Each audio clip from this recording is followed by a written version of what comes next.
Let's get started. Hopefully everyone had a quick chance to grab a little refreshment there, and again, love to see kind of the networking that's happening. Today's this session here again is our innovation showcase, and you can't talk about innovation without talking AI, right? So as we've all kind of been hearing throughout the industry, so it is our pleasure again, to have these four gentlemen joining us here today, and we're going to get started, right away here. So let's start doing some self-introductions. I'm going to ask Chris to start, and sorry, Chris, you're going to have to really crane your neck if you wanted to read from your own slide here. But I think please introduce yourself and the Sideshow business. Great. My name is Chris Parada. I'm the VP of Marketing at Sideshow. I've been there 22 years. I am OG remote. I've been remote for Sideshow since 2004. Thank you for having this panel, and great to meet you guys as well. Sideshow is a company that makes high-end, limited edition products from things like Batman. I think we have Batman up there. And Marvel and DC, other DC properties, as well as Disney properties, Star Wars, etc. Our market is very niche. We have an average order value of about $320. And if you want a life-size Darth Vader, I'm the guy to help you with that. We have a very interesting business model in that, the people that purchase these types of items aren't your average collector. They're not the ones necessarily going to Target or a mass market. They are people that are very, very passionate about these properties and these brands. And so it's, how we treat them, and as we get into our conversation, is a very important part of doing business with those people. Yeah, we'll definitely dive more into the customer experience that you're really seeking and things like that. But, Mike, it was great to get to know you and Julian, last night over dinner. I just want to introduce yourself and talk a little bit about the iAdvise business. Right. Hi, everybody. I'm Mike Dela Cruz. I'm president of iAdvise. We are a conversational platform, and for the last 10 plus years, we've been working with direct-to-consumer e-commerce brands, helping make the e-commerce experience much more personalized through conversation, right? And so in the last year, we've been with our customers embracing generative AI. I think at the last conference I spoke with a couple of weeks ago, I talked about the progress, and it's been exponential. We've been, this summer, had a handful of very close clients we were working with to put generative AI in production and help with the customer experience. It grew to 50, we're at 70 in a couple of months. The adoption has been exponential in the space, so we're hoping to share some of those lessons from the front lines with you all. Great, thanks. Alex, please. Hi, everyone. As you can probably tell by my funny accent, I'm from London. I'm Alex Forbes, and I lead global payments and fraud for Warner Bros. Discovery. Often when I tell people I work for Warner Brothers, in the sense of payments and commerce, they're like, wait, you guys just make films. Like, what do you do, right? But as a group, Warner Bros. Has a number of global brands that we go direct to consumer with. Some of you may be familiar with HBO, HBO Max, HBO Go. It's had lots of different rebrandings over the years. Discovery Plus, Bleacher Report, lots of stuff in the sports world. And we also own a lot of the Harry Potter and Batman IP. So when you're not buying life-size Darth Vaders, a lot of stuff that you may see the Harry Potter brand comes through us directly. So we take payments in over 80 countries today across Europe, Latin America, North America, and APAC. And my team's really responsible for how we take payments safely, securely, and easily for our customers. Great. And then last but not least, Casey. That's kind of a nice segue over to our side. So I'm Casey Zenner. I'm the Vice President of Global Sales at Count. We specialize in payments and chargebacks and identity management. And what I really enjoy about this audience and this panel when we did a couple of prep sessions was so much of what I understand to be important to many of our customers are areas that are some of the things that Mike deals with, right? When we talk about customer experience, so much of your risk mitigation solution can be applicable to customer experience and frictionless experience, frictionless payment experience. But also when we first engaged with the Warner Bros. Group, gosh, that was back in 2018. I often laugh about it because it was my swan song as an individual contributor, but so much of the challenges that they were looking to accomplish, like stopping fraud and preventing fraud and mitigating chargebacks, had to be table stakes for what we did. But the other important piece that was critical on the Warner side was making sure we're able to grow, starting with the Max brand globally, right? Starting in unique markets, being able to take cross-border payments. I mean, that's a challenge, especially if anybody's been in this room. So dealing with data, right? Frictionless experience for their customers. At the end of the day, in the streaming space, it's an arms race, right? So we wanted to make sure that we were a partner in that to empower that group to be able to, with confidence, jump into different unique markets, but also, like I said before, stopping chargebacks, table stakes, but what sort of data could we empower them with to make better decisions? And so much of that is predicated on artificial intelligence and machine learning. If you have bad data coming in and you're providing bad data, I don't care how good your models are, you're going to get bad output.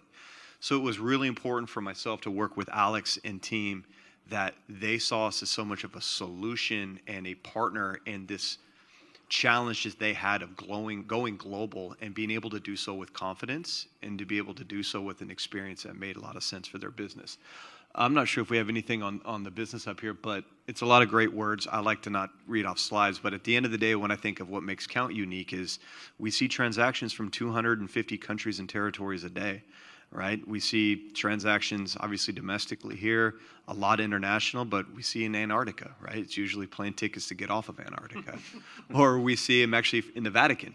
There's a couple of bishops that are big gamers in the Vatican. You may not have known that, but they buy games and tokens with some of our big customers that we have. Some of them play Fortnite. So it's really our ability to work globally, regardless of your payment service provider, to provide a wealth of data back to our customers. And I think you'll hear that data, kind of common thread, running, throughout here. We're going to talk, primarily around, Chris and Alex's, businesses, but there's a couple of, research, slides that we want to just kind of touch upon because we think this kind of sets things up, a little bit. Let's just, talk towards, and feel free again, to again, get out to see it. Sorry that there's not a monitor here in front of us, but we just thought that some of these data points, are really helpful for the audience to understand. Yeah. Hard to read, and I apologize for that. But ultimately, here's the brass tacks here. E-commerce and digital is growing, and even if you look at the very far left sector is 2020, right? When we knew there was going to be, due to the pandemic, a big boom in e-commerce, right? But with that, fraud is also continuously on the rise. Payments. So your TAM as a business, internationally and digitally, is on the up and up. That should be exciting for anybody that's looking to grow and expand their footprint globally. But at the same time, like Mike and myself were mentioning before, customer experience, frictionless payments, right? Virtual reality, the different ways that we can engage, businesses can engage with customers, and we as customers can engage with businesses, and the expectation we have for a frictionless experience along with a customized experience for the products and the content that I want to see. That's the wave that we all need to be thinking, and that's what's very critical for us. Thank you. And Mike, before we kind of turn to Chris to talk about customer experience, I know that you guys had commissioned or done some work with Ipsos on a research study, and some of that ties into the AI topic we're getting into. Yeah, I think just a little bit of information here. There's something very different about the adoption of generative AI from other technological shifts that we've seen, right? And in this case, really consumers have been leading the way. And so it's interesting. Of course, ChatGPT is a famous story of 180 million users in the first 10 months after its launch. And we'd never, ever seen anything like that. Because consumers are leading the way, it's actually we already know that in e-commerce there's a savvy consumer. There's also a savvy consumer as to how they might use generative AI and how it could help them. So this research really, and we're releasing some of this today, but some of the highlights is we asked, what do you think generative AI can help you with? What do you want, from it, from the brands? And a lot of consumers, 3/4 of them said, we want help buying, essentially, right? We want help buying. So it's a new use case. Help me shop, help me buy, remove some of this friction from the system, help me with product information. And let me give you a clue. 50% of us don't buy when because we're missing product information. So just give you a little bit of an idea of what's out there. It anchors what we're doing with customers, day in and day out, is to help with this problem. and that's a good segue into, let's hear, Chris, tell us more of the background of, kind of e-commerce, and the customer experience. What does that target customer who wants to buy a full-size Darth Vader, what do they want out of that experience? Yeah, they clearly want authenticity from the brand that they're purchasing a $10,000 item from. And they don't want to feel like just another number. This is a significant purchase for most people, even at our average order of $320. So they expect that luxury experience, that interaction, that personal connection. And so, that's a tenet of our customer support from the very beginning. And we are always looking for those new opportunities. And thankfully, to the iAdvise team, we've been able to now launch a generative component with that that has really helped Sideshow handle some of the new questions. So some of you, first of all, has anyone ever heard of Sideshow? If you have, raise your hand, besides you. But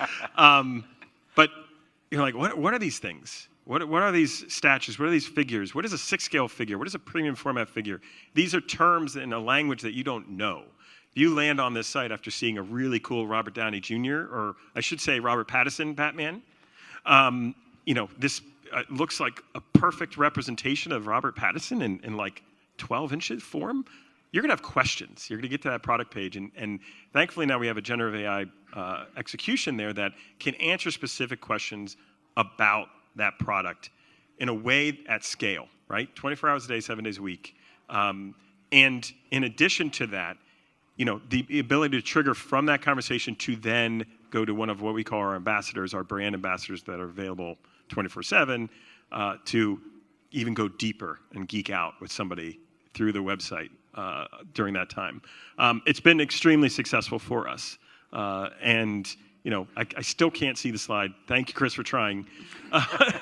But ultimately, we're trying to give that luxury experience to customers, and generative AI is available to help us with that. The other component that we've put in place is for our ambassadors and our customer support reps. In this, we're able to summarize, right, the conversations that are being had.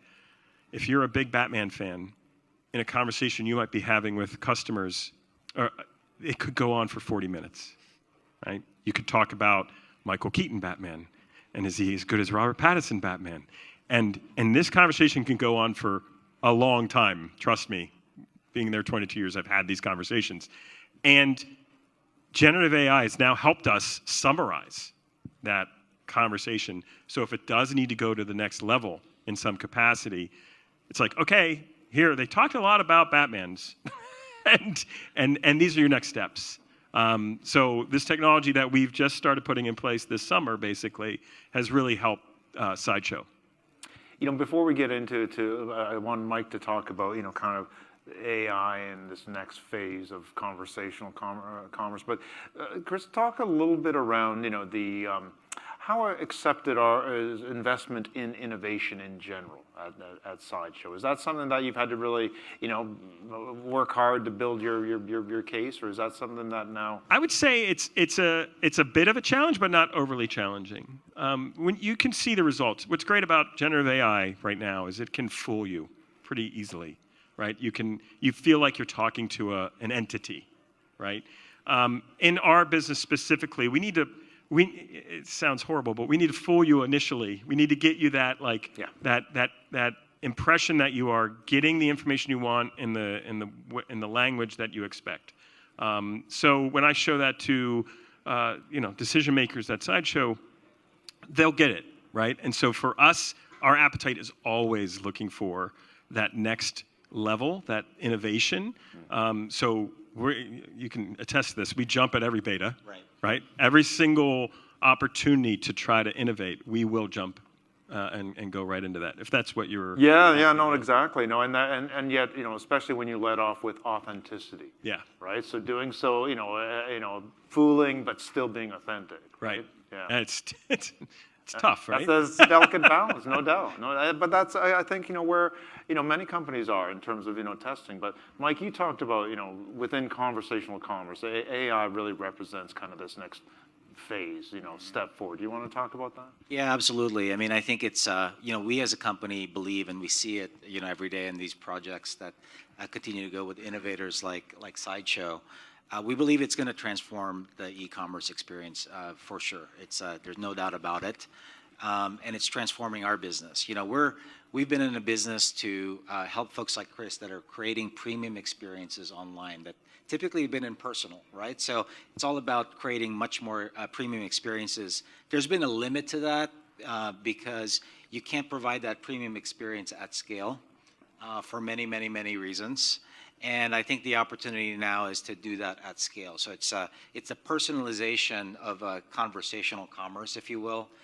But with the economics and the scalability of self-service, right? So it's ability to be able to do that. And what it does is not only change that system, but V2 is kind of rethinking what we want AI to do for us in brands like Sideshow. It's really rethinking and saying, not about how do I get rid of customer questions, as an example, which is a very important and a driving force in many automation that's occurred to date.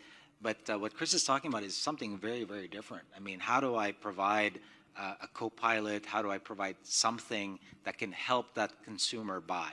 Yeah, right? Real quick, the pre and post, Yeah. right? Until you get to that person, right? Right. So how do you get from these questions about what is this figure? How big is it? What's it made of? Is that what it really looks like? Those kind of questions can then be that pre-conversation, get right to an ambassador who can then geek out further with that person as well. So does that become kind of a new metric that you're really kind of, tracking? Where is that pre-conversation stopping and the human kind of? Yeah, we do. We definitely track it. And it's already proven on the generative side to be better than our standard bots. Yeah. Right? Yeah, that's interesting. I think, with any innovation, there has to come, some new metrics. And then that takes, again, coaching, to the leadership team on it. These are the things we got to watch out for the health of our business. Yeah, just to jump in one thing on the metrics, that's another big change from, of course, there are high automation rates. I mean, that's just part of the game. But the metric before around deflection might be top. And what we're finding across projects, and including Sideshow, is it's really interesting to see the conversion rates go up higher and higher and higher in this. And that's something different. And as you know, selling, conversions, revenue, top line, it's a creative endeavor. It's an interactive endeavor, right? And I think that's something that generative AI is really geared for. Yeah, no, it's going to be fascinating to see it unfold.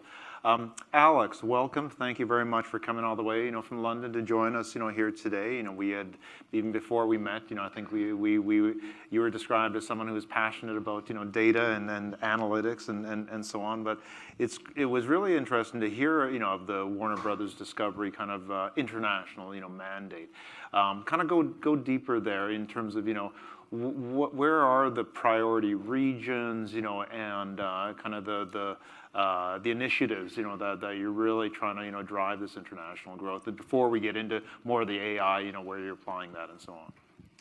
Yes, I think for Warner Brothers, the business before I joined made a very strategic decision just before COVID to look at how do we go direct to consumer with our streaming brands, which COVID happened, cinemas closed, probably kept us in business, to be honest. So in the last 3 years with our HBO Max stream product, which is now called Max, we launched into 65 countries in 3 years, grew a subscriber base of about 100 million monthly active customers. And if you compare that to Netflix, they've been around for 15 years and got about 250 million. So in 3 years, we've almost got half the way there. So really looked at rapid international expansion to a point now where we're seeing a really significant amount of revenue coming outside the US. And really for us, we're looking at sort of two ways how we can grow the business. One is going into new markets. So, do we look at what's going on in sort of APAC at the moment? The Middle East is a really interesting market to look at, due to sort of large populations and also very affluent customers as well. But we're also looking at how we can increase our market penetration in existing markets. So, in the US, we're sort of investing very heavily in sports at the moment. In the UK, we've just bought a lot of the soccer rights as well. So, for us, we really look at the international market as being, the sort of pathway for us really to, generate a really significant amount of revenue. And I'm sure we'll go into AI in a minute, but I think, Chris, I love the word you used, which was scale. And I think us using data, AI, really helps us achieve that scale at pace. Because I'm sure in this room, like whenever we go to these conferences and we talk to our peers, there's no one that I've met in e-commerce who said they've got a big team. Everyone says we're quite lean. It's never as big as it wants to be, right? So I think really how you can use AI to scale and achieve great things as a very lean team is really been at the core of our success to expand so quickly, touch all these great marketplaces, and really bring our brands to places in the world it hasn't been before. You'd mentioned that you are selling products, right? There's merchandising opportunities. Where does that play into your growth?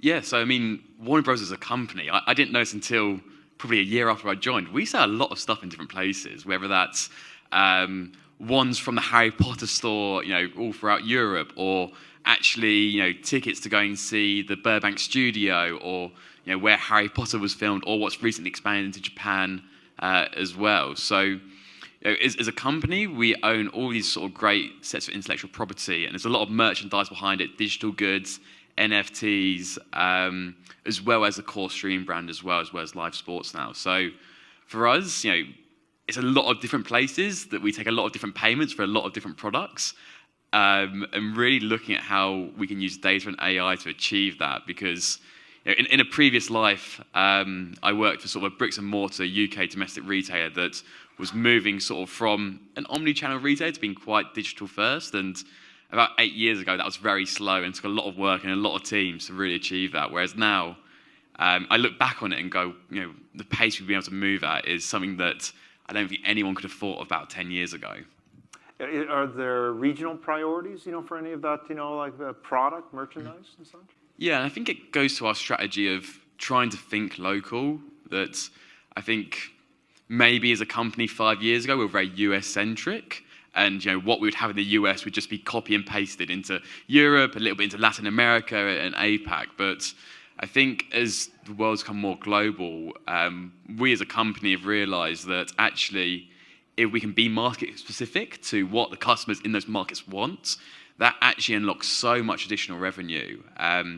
It's interesting. So before I was at Warner Bros., I worked at Apple, expanding Apple Pay into international marketplaces. And really, what Apple learned very quickly was that what works for Apple Pay in the US does not work in the Middle East. And the Middle East is going to be one of the most successful markets for Apple Pay. So we're trying to take those synergies across into Warner Brothers and looking at what do customers want in Saudi Arabia versus Germany versus the US, Mexico, Brazil, Singapore, Japan, which can create quite an interesting challenge, right? Because you want to be market specific to tailor to those customers.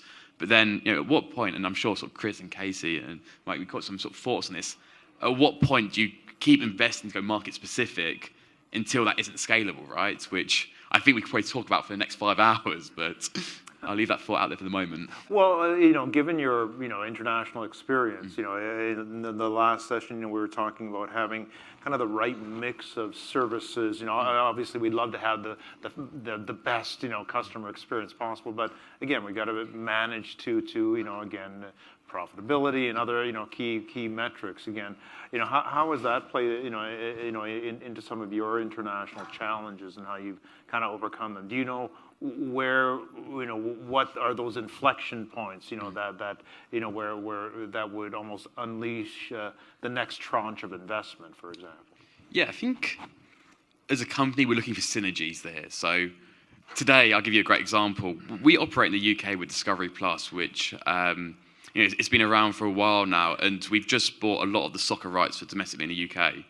We have all the existing payments, e-commerce, rails here today for Discovery Plus.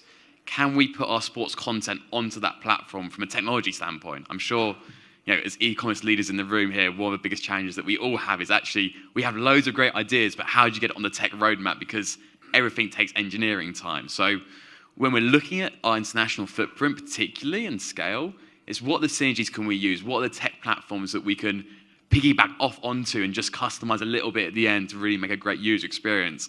instead of starting from scratch. So we're launching sort of live sports on an existing platform today. It's actually what we've done in the US. If those who have HBO Max or Max today, you'll see that for the next 3 months, this is a little plug in here, you can get free sports content until early next year. So we're looking at leveraging existing rails and existing technology to then really go, how can we go quickly to market in these different areas? Yeah. And there's a benefit to that when you think of, as you and I were just talking, I had my Max app up, and I'm like, I just love the fact that we have the sports in there because I know my customer experience already on here. I know where to go, I know how to select, I know where to download, I know where you want to be able to access that. So from a user friendliness perspective, having it on those rails makes a lot of sense because I already know how to get to it and I know what I'm looking for. Real quick, for a US-based retailer that is a global business, the ability for us to not have to figure out the solution of, okay, I need to hire 4 people to speak Spanish, 3 people to speak French, to have the generative AI bot be able to handle those scale issues for us is only going to help expand that global business for us. And we've seen examples of that already in the beta that we're running right now, where the conversations are had completely in Spanish. Yeah, I love what we're seeing again. Customer care. Really embrace how we can scale through technology. Casey, talk a little bit around again where AI is and where it's going in the fraud management space, and even where that fits with Count being part of the Equifax family now.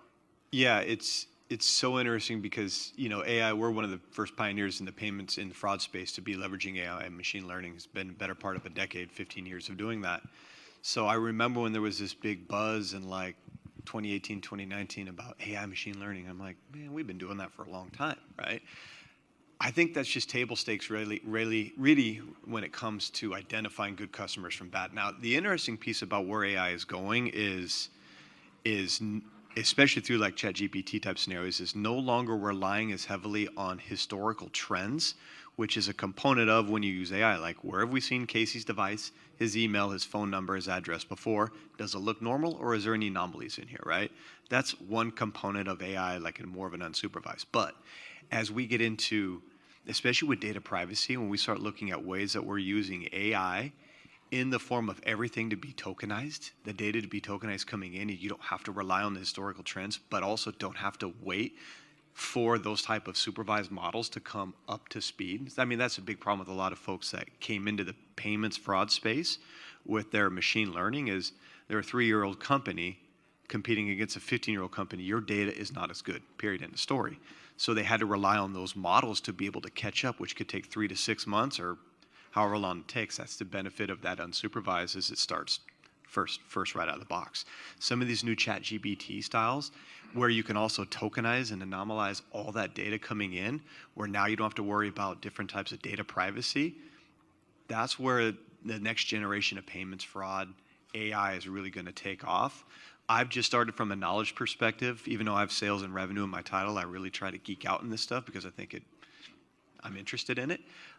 Starting to really scratch the surface with that, and I've been pretty blown away working with some of our data scientists around what that next iteration of machine learning and AI is going to be. So buckle up, because it's going to be really exciting stuff. But I only think will protect businesses and also allow us as partners to be able to be much more dynamic with how we can help. Well, as we knew would happen, and this 30 minutes goes by very quickly, but I want each of you to kind of give us a closing thought, in terms of what's next, in terms of either international or AI or both. And Mike, I'm going to put you on the spot and let you start. Yeah, of course. So, I mean, we believe that the e-commerce experience will change a lot with AI and generative AI, and it is a great opportunity. It's a new opportunity. It's a very significant change for all of us involved. I think one thing that, just comment on what the industry, we see happening in the industry, is that we've seen, experienced these large language models that are trained on the data on the internet. I think this next opportunity is what's happening now, where Chris and Alex, a lot of the data and a lot of the smarts are in the company. And each company is going to need its generative AI strategy that reflects its brand, how it wants to serve customers, and how it wants to help them and scale their business. So I think that's going to be the next wave here, and it's occurring now. Yeah, that's really interesting. A brand filter, AI. Chris? I was going to say ditto. And then, but to elaborate on your point, the industrial knowledge, the language of Sideshow, right, is very foreign to most people. To be able to take that data, to bring that in our own generative experience, that we can now speak to our own customers in that way at scale, is where I do see the future as well. The ability for us to scale globally now has opened up significantly based on that language barrier by itself, right? And the ability for people to get what they want, the answers they want in a quick and efficient manner through our site is just continues to be probably the lowest hanging fruit, but it will be the most successful piece for us as we move forward. The critical component for Sideshow with new customer acquisition is explaining what this is and how it fits in your life. And I believe generative AI is going to be able to help us do that. Yeah, look forward to hearing updates on the Sideshow, business. Alex, what's next? So I think, everyone in this room and probably the whole commerce industry understands that AI is coming, and that's sort of not up for debate. I think the key thing for us to figure out what's next is choosing who you partner with. So when I was at Apple, we had the luxury of having hundreds of data scientists that could build stuff internally. Outside of Apple, Amazon, Google, it's not many companies that can do that. So as a merchant, as an e-commerce business today, we really have to look at who are our partners. And I'm sure Chris can sort of talk about this as well. But talking to partners, there's a lot of sales pitches that say AI, machine learning, and it's quite hard to understand it. But one of the reasons why we looked at Count was that actually you can sit down with a data scientist and go, why does this do this? Because when it's a black box, it doesn't help me do my job, it doesn't help my team do their job. But actually, I'm sure Chris would talk to us as well, but the partnership you have with the vendors you select is critical, because there'll be a lot of them that say do AI and do very basic stuff, and then that's that. But the ones like Count, for example, who are really pushing boundaries and looking about not only do they have a great product today, but what should that product look like in 3 months, 6 months, 12 months, 24 months, because the partnerships we have today, you hopefully want to grow with, because it takes a lot of time to integrate them. So what's next for me? I think it's really looking at, how to choose the right partners to move forward with, because the importance on AI is only going to increase dramatically going forward. And with that, we've talked a lot today about customer experience, frictionless experience. The biggest way that and especially from an international cross-border perspective, right? The real exciting thing from our side of the fence I'm looking at is how can we be a partner, a solution provider to touch multiple different pieces to that customer experience that you guys were trying to tie together to make it look and feel so seamless, right? How can we be that single point of truth that not only allows you to be able to bear risk in those markets without any sort of risk or any sort of challenges, but also now how can I leverage that data from each one of those touch points and feed that into those different customer engagement points to make that better customer experience? That's what gets me excited about where we're going, how much data and machine learning will help with that initiative going forward. Well, thanks to all of you again, for joining us here today. As we said before, the conversation starts on stage, continues off stage. So, I hope these you guys are going to be around. And please, I really encourage you to, chat some of with these guys, afterwards. But firstly, thank you very much. Thank you so much.